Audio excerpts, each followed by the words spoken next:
সামনে কুরবানি ঈদকে সামনে রেখে প্রবাসী ভাইদের জন্য গুরুত্বপূর্ণ একটা মেসেজ। সবাই একটু মনোযোগ সহকারে শুনবেন, তারপরে সবাই কমেন্ট করবেন।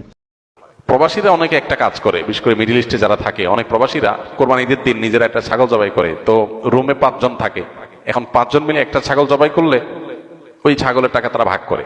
এই যে এক ছাগলে কয়জন শরীক হতে পারবে, কয়জন কোরবানি দিতে পারবে? একজন। ভগ্নাংশ দেওয়া যাবে না। তাহলে একজন কোরবানি দিলে রুমের যে কোনো একজন কোরবানি দিবে, তো বাকি 4 জন তারা কি বসে বসে খাবে? গোস্ত তো সবাই খাবে। তো এই জন্য তারা 5 জন মিলে ভাগ করে টাকা দেয়।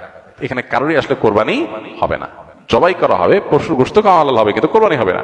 যদি কোরবানি হতে হয় তাহলে এমন করা যেতে পারে, 5 জন মিলে টাকা দিল একজনকে, দিয়া বলে ভাই আপনি মুরব্বী মানুষ, বড় মানুষ, বা আপনি যে কোনো কারণে আমাদের থেকে ভিন্নতর, তো এই টাকাটা আমরা সবাই তুলে আপনাকে দিলাম, কোরবানিটা আপনার তরফ থেকে আপনি দেন, সবটা একজনের হলো, গোস্তটা সবাই খাইলো। বা এই বছর আপনার তরফ থেকে হলো, পরের বছর আমরা আবার সবাই টাকা পয়সা দিলাম, ভাই আরেকজন হলো, টাকা আপনাকে দিয়ে দিলাম, আপনার তরফ থেকে হোক, কোরবানিটা একজনের হবে। ভিডিওটা ভালো লাগলে শেয়ার করে দিবেন।